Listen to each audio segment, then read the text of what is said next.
Obi Toppin is a free agent for the Pacers this summer. How should the Pacers push towards a resolution in free agency there? What Toppin might be thinking about, how restricted free agency matters, predictions. We'll get to all of it today on the Locked On Pacers podcast.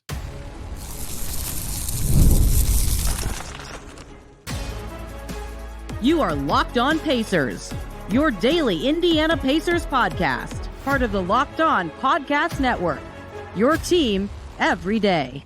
What up, y'all? Happy Monday. Hope you had a great weekend, and welcome into another edition of the Locked On Pacers podcast, where we, of course, talk about the Indiana Pacers. As always, my name's Tony East. I cover the team for Forbes and SI, and today, my fading voice will do my best to talk to you about Obi Toppin and his upcoming free agency period, the second best free agent for the Pacers this summer behind Pascal Siakam.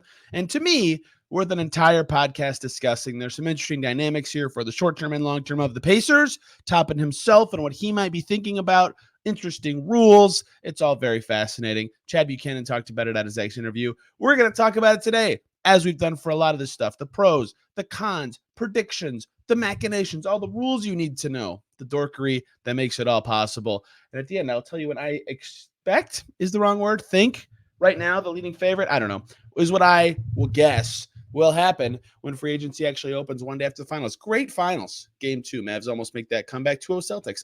Let's talk Obi Toppin, who's a free agent. Pacers traded for him last summer.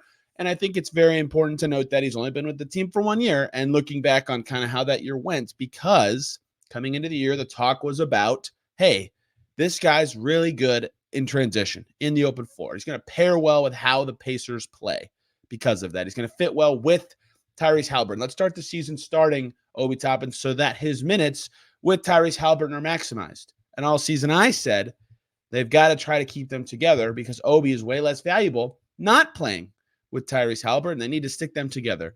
And then Toppin got better on the glass, became a reliable, if not good, three-point shooter, 40% in the regular season. Spectacular. Held it to above league average in the playoffs. That's great.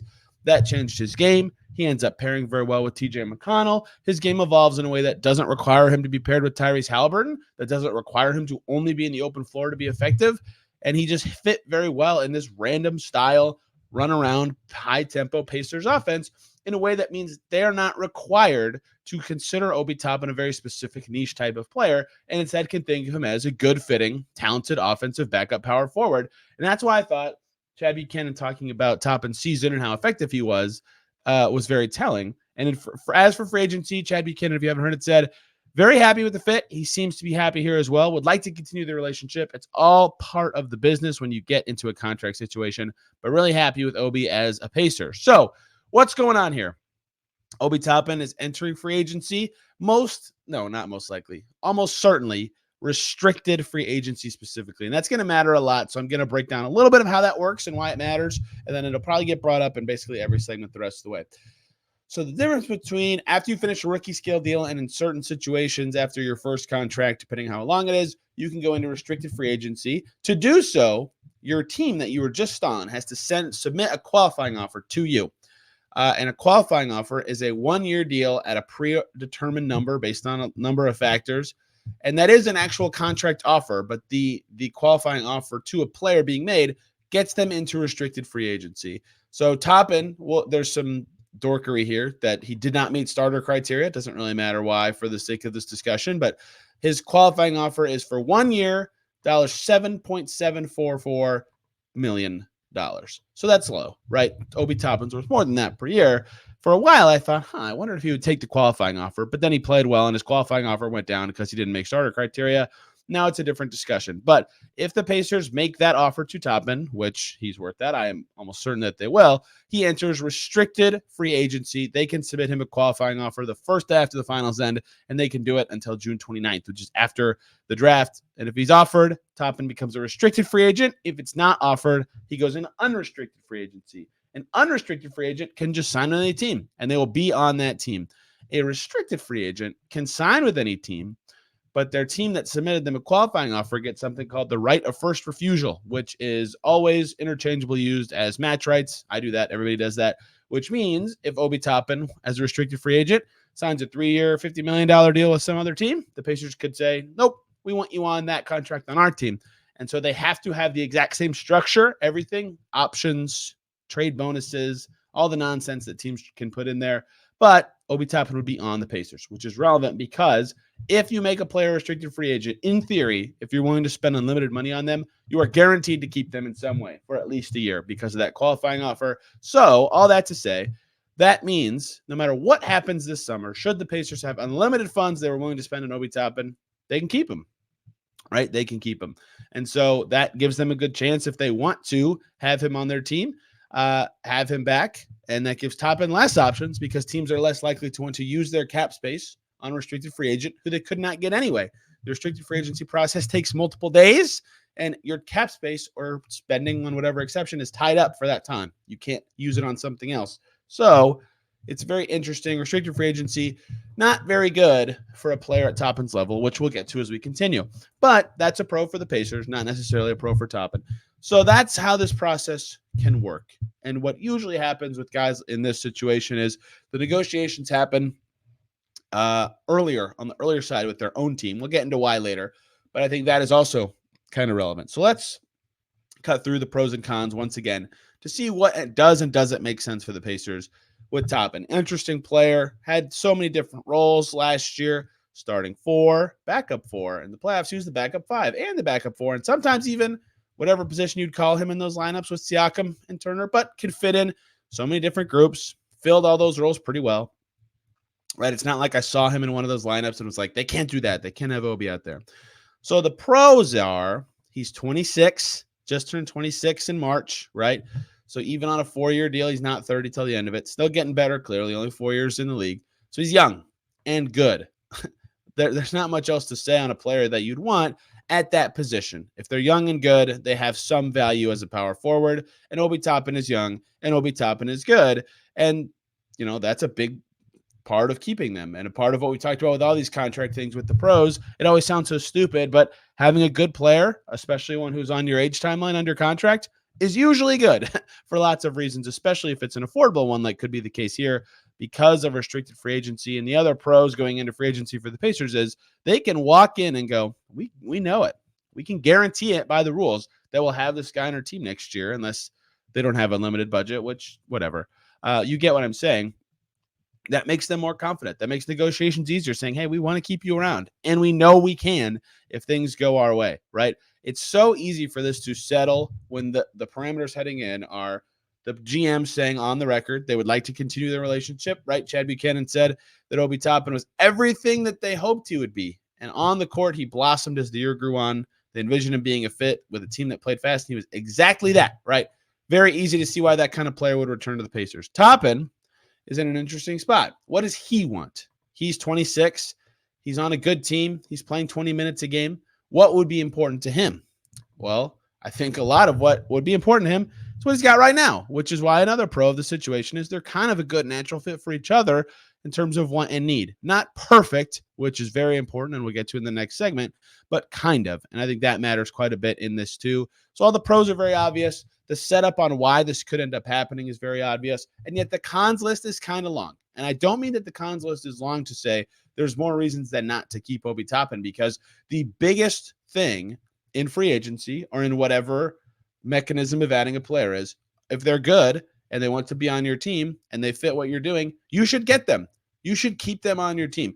There are just a lot of considerations with Toppin, and they're not pros, so I put them in the second segment. They're not all cons either. It's just they're masquerading in there for the sake of this discussion. And we should get to all those because this leads to a much deeper discussion about what this actually looks like for the Pacers. And then the prediction section, we'll talk about why the timing will be so fascinating to me. Before we get into all that, though,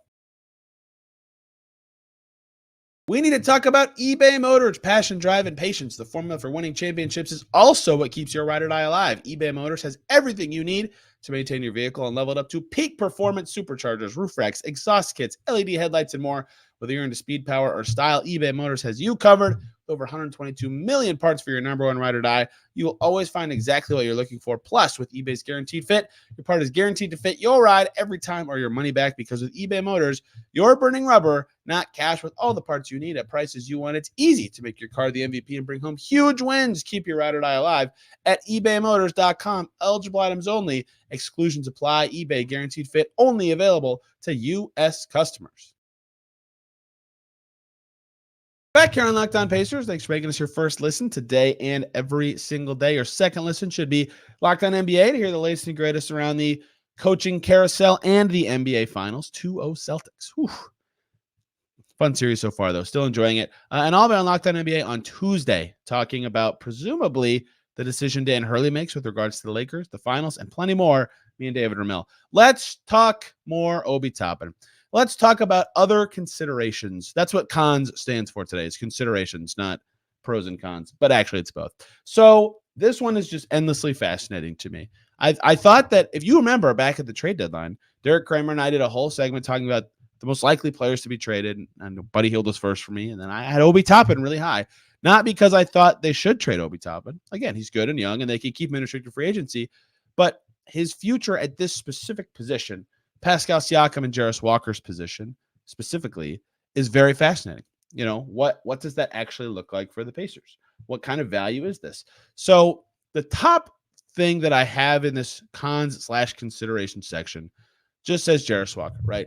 Because it'd be overrated to say he blocks Jarris. He's young and he's better. Right now, it's not blocking him. He's just playing instead. But in the future, if Jarris is very good, there is blocking, air quotes, of minutes going on there.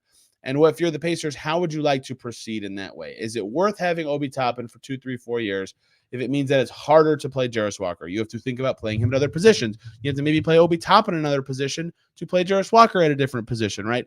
Like, if Obi's your backup 5, could Jarris be your backup 4? Or does someone else have to not play for Jarris to play backup 3? All these decisions are just added factors if you have Obi Toppin. Now, you're figuring it out as I just went through, right? You move Obi's position, you move someone else, whatever, because he's good. But Jarris, it's a lot easier to slot him into what many consider his natural position and go from there if there's not someone in his way. Now, the Pacers are not a team that can just say, you know what, we're going the development route, right? We just made the conference finals, but we're gonna intentionally get worse at this position to develop this spot. And yes, that is something teams have to do sometimes to develop a spot for the long term. Are the Pacers really a long-term thinking team right now? I mean, they can think sort of in the future, but not to that level of extent, maybe. I mean, maybe they can. That none of that mattered. I just said a lot of stuff that all contradicted myself. But I mean all that to say you get the point I'm making, which is if they really think Jarris Walker can contribute very soon, perhaps they just say, you know what? If Obi Toppin gets a really nice deal for himself somewhere else, good for him. We're ready to play Jarris. We're ready to play this guy lots of minutes, and it's very easy. Now, they could still find ways to play Jarris and have Obi Toppin on their team. Those are not directly related things. It just becomes easier to play the guy they selected in the lottery last year if Toppin is not on the team, or if Toppin is somewhere else and value is created. So that's one consideration, not a con, because they're not directly related. One kind of con, though, is Toppin's defense is not very good, right? Some of the stuff that makes him good on offense, Rick Carlisle words, he's tall, he's angular, he's athletic. His lateral movement's very bad. He gets blown by quite a bit. And specifically in the playoffs, he had some okay moments, especially when he was playing the 5 next to Siakam. But, I mean, really against the Celtics, and to be clear, the Celtics are a machine. And a lot of Pacers players got picked on as weak links, but Toppin really did, and down the stretch of some key games, he really did. His defense is not particularly shining. His team defense is not particularly shining. And on a team that's looking for improvements there, I wonder how they think about that as a factor. You know, do they think about, well, if he's not on the team, what does that look like? Pacers defensive rating, I use PPP stats for all my team ratings. Their defensive rating with Toppin on was nearly 120. It was closer to 118 with him off, right? That's a 2-point difference on a team that sucked at defense. He's not a good defender. And remember, again, a key part of the Pacers switch when they were looking to get certain traits on the floor and change their starting 5 around Christmas, Obi Toppin went to the bench for Jalen Smith at the time. Obviously, he's not going to start over Siakam now, but you get the point that I'm making. If they're truly investing in defense, how much investment can they then make in Toppin to be on their team and play a significant role? Again, shining offensive fit. He's a good player. That all matters more than this, but his defensive limitations matter, and they popped up a lot in the playoffs. Another one for a consideration, right? Assuming, as we are, that the Pacers are telling the truth, Pascal Siakam is truly their priority, and they're reporting that he'll get at or near a max is true. If they then pay Obi Toppin, they are right there at the tax. I guess it depends on where Toppin's deal ends up coming in, but they do not have a lot of wiggle room to keep other stuff or add an external vet or see what they can do with the 36th pick. They are sniffing it. They are right at it, right? And that is, it's fine to pay it. It becomes way easier to pay even next year. But if you're so close, most teams try to be under. Do the Pacers really want to pay Obi Toppin to go over by a few $1 million? That's for them to decide. Maybe they do. But that it's just kind of doesn't pass the smell test of what every team in NBA history has done when faced with that kind of decision. So they can stay under it with him. So this is not a con. This is a consideration, like with Jarris. They don't directly interfere. Obviously, his defense directly interferes. So that's a con. But in this case, if the decision is, man, we have to think of it like this. If you're the Pacers and you have to sign Obi to go into the tax, but to keep Obi, you have to trade away a second-round pick and a player to dump their salary.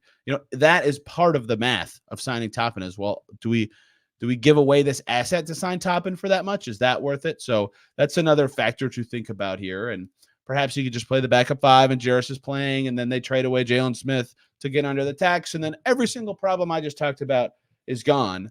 But then they don't have Jalen Smith anymore. And they still would, it's just, they're all kind of interlinked in a way that makes this at least a lot of considerations for Toppin in free agency. I accidentally switched tabs. I didn't mean to. 1 second. Next one. This isn't a con. This is a consideration. Obi Toppin sign and trade is a possibility. If another team wanted him or the Pacers just wanted to create a trade exception because they thought they were losing him or any number of reasons. Base year compensation comes into play with sign and trades because his salary would be going up, not a lot, but a good amount from last year, which makes it not as easy to just look at cap numbers and make a smooth trade. That said, since teams can trade using their mid-level exception now, there's still lots of ways to do this somewhat smoothly. The question is, what is the value of Obi Toppin in a sign and trade if that's the route the Pacers go? Are they actually getting anything? I don't mean that because he doesn't have value. He clearly does. The Pacers gave up stuff for him last year, and now he's a better player. The question actually is about, in a sign and trade specifically, what his value is. Players get traded for generally less in those moments because it requires a very specific set of circumstances to actually come to fruition, so that would make it different at least. But if the Pacers are getting a trade exception but losing a good player, what do they feel like they should get in return? That's something for them to think about, but it's going to be really hard to take back money because of base year compensation, at least money that makes sense for them in a lot of cases. So that's another factor to consider here is, yes, the sign and trade is possible. It's possible with any free agent that you have free agent rights for, but it's hard to come up with something that makes a lot of sense for the team receiving Toppin, the Pacers, the assets, the timing, the rules. It's all kind of tricky. But again, teams are able to trade their mid-level exceptions now, which does make things a little easier. And that's one more con potentially, is that the easier mobility of these exceptions could make it easier for teams to go jump in on these restricted free agents if they don't have the cap space, but they don't care about tying up their exception because they can trade it at any time during the season. Maybe they'll be more aggressive in using it to sign someone like a Toppin, and that could change the process of this restricted free agency. So the cons for the Pacers, they're not really, I think once the cap starts to grow, they won't be as worried about their finances as they might be specifically this summer, especially as the tax rules change in future seasons. I think that they'll know more about their team and what they need to move for in future seasons. Keeping Toppin does not really have a long-term con besides that he just isn't as good anymore at some point, but that is unforeseeable. So the pros certainly outweigh them. He's a good player. But with him, the reason I called that section considerations is there's a lot of other little bubbling factors under how the Pacers team is growing with their money, with their young players, with the changing CBA rules that just make it really interesting to think about what re-signing Obi Toppin signals or means or tells us what the Pacers are thinking heading into the next season. And it'll be very interesting to see what happens. And now I'm going to try to predict what's going to happen, looking at a lot of the dynamics at play here, landing on an official contract. And I kind of guessed it once earlier, but I'm going to get a little more granular about it today. Before we do that, though,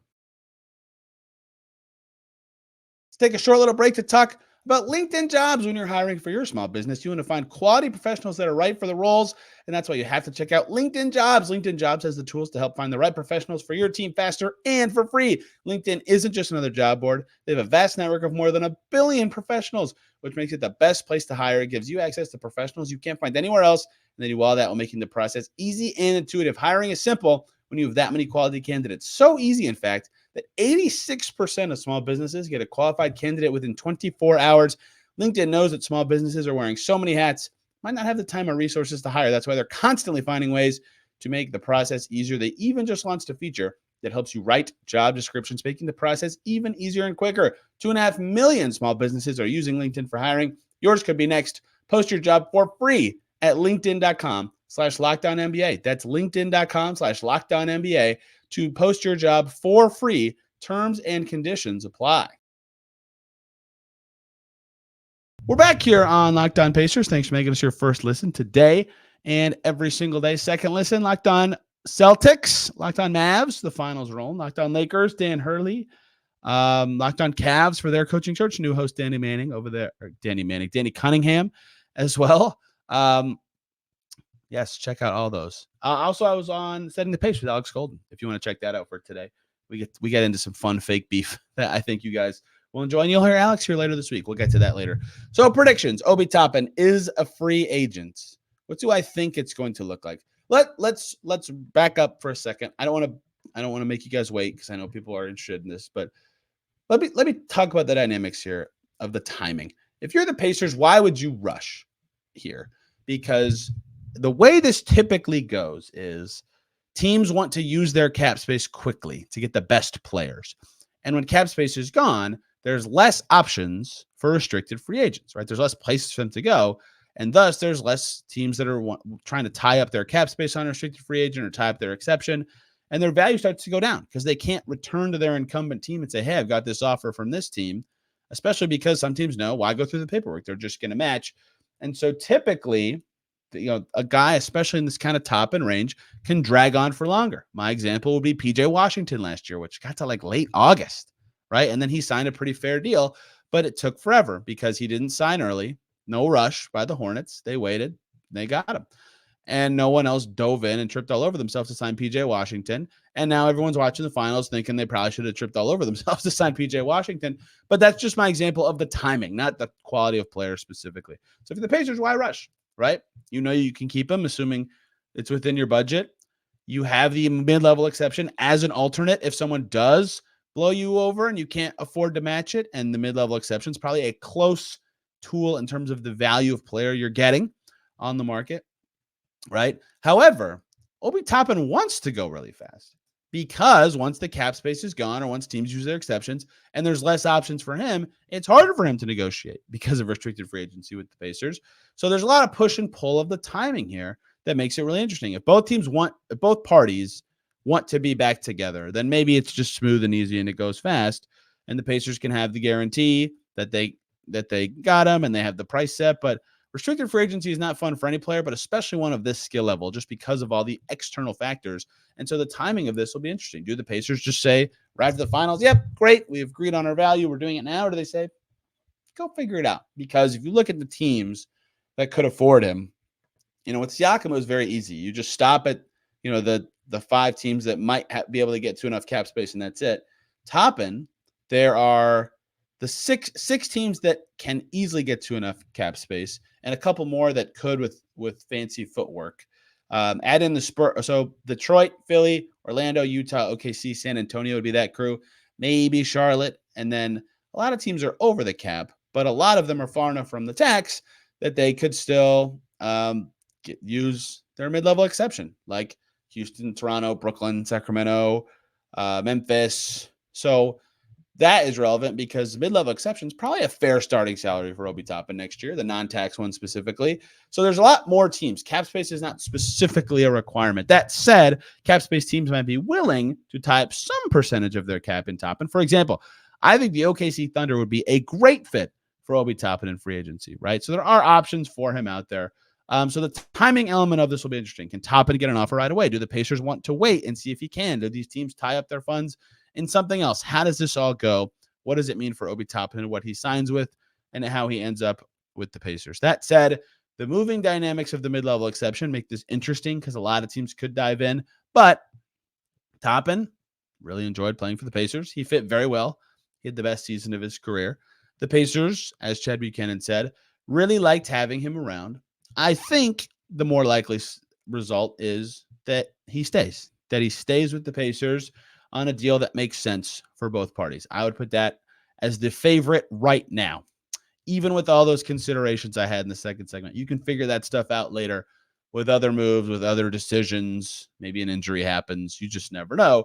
And they can deal with their finances as the punches roll. Who knows what happens with Jalen Smith? Who knows if they have to trade something else? But I think that right now the leader to me would be he's back with the Pacers next year and in a similar role to when he ended last season with backup 4 with some level of responsibilities to be a very good offensive player, and the Pacers will hope that he can improve defensively. That said, this isn't as easy. Like Siakam, Tyler Smith and I did his free agency preview last week, and we talked a lot about 5-year deals. He's 30, right? The longest deal possible, the most money might make sense. And I floated at the end a reason why a shorter deal could make sense for Siakam, but we spent most of our time talking about longer deals there.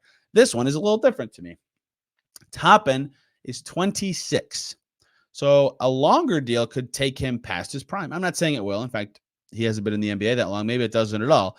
But getting back on the market at age 29 with 7 years of service and a higher max, if that's even relevant, plus the rising cap environment means there is value in these kinds of players getting back into free agency a little earlier, right? As the cap goes higher, if they get a higher percentage of the cap or even the same percentage, their salary would still go up, because if their salary is going up 8% and the cap's going up 10%, they would like to reset where their percentage is. So I do wonder with someone like Obi Toppin if a 2 or 3 year deal is more palatable to him or more appealing to him or makes more sense for him than a 4 or 5 year deal because of getting back on the market at the right time, because of the cap dynamics, even the Pacers dynamics, right? You might never have a bigger role, but what if you want one in the future?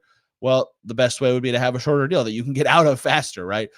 So I'll be curious how long this one is as opposed to the dollars, because I think everybody is sort of landed on the same conclusion, that I've listened to talk about this or that has done any research on last year's free agents, like PJ Washington, among other guys. And remember, it's important to consider their perception at the time that they signed the deal, not what it is now, because Washington obviously is a much better player than Obi Toppin present day. But you look back at some of the, I'll use some of the names that I've already kind of talked about with something just happened to my free agent sorting that is, it's backwards. It's completely. I was like, Dylan Windler did not sign the biggest contract in free agency last year. If you go down to this general area that I'm talking about, Grant Williams, right? Matisse Thybulle, right? These players are similar in level last year, and Max Strus, right?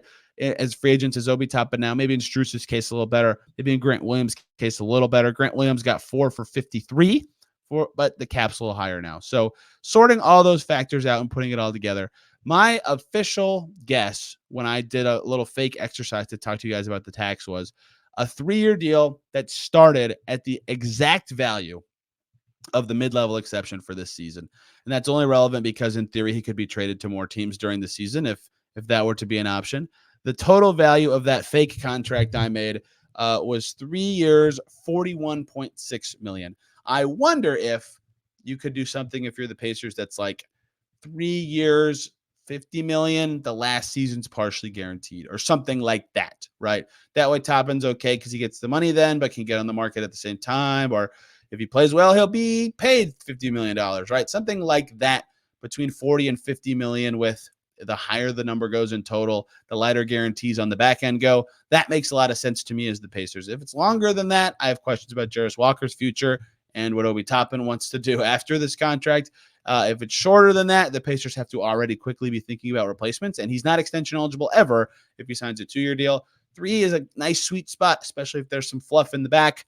Toppin's happy, Pacers are happy. Perhaps they could go from there. That's my official prediction for this. If I have to specifically give you a number, 3 years, $45 million guaranteed in some way. We'll see what happens. That's all I got for you today. If I said a cap thing that confused you, if I over-explained something, dunk on me. If I didn't explain something at all, ask me. I'm on Twitter at Tony R. East. That's the best way to reach me for questions like this.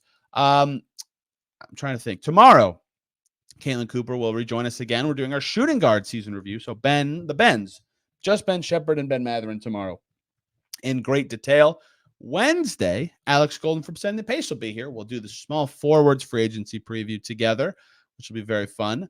And then Thursday, Friday, we'll see guest availability is a factor later in the week, as does the finals results, because I got to get through all the free agency previews before the finals are over, because free agency can start earlier this year. I don't know if I issued this mea culpa. I'm not the cap and the changing CBAs and stuff. I keep gargling up nonsense.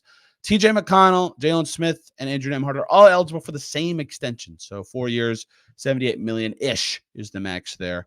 And I had Pascal Siakam's cap hold too high because I used his cap hold under the old CBA when I talked about it. Very irrelevant and immaterial to anything that's actually said, but issuing the mea culpa. Now, I'm excited to talk with Caitlin tomorrow and dive into some basketball. Hope you guys enjoyed today's show. We'll see you very soon.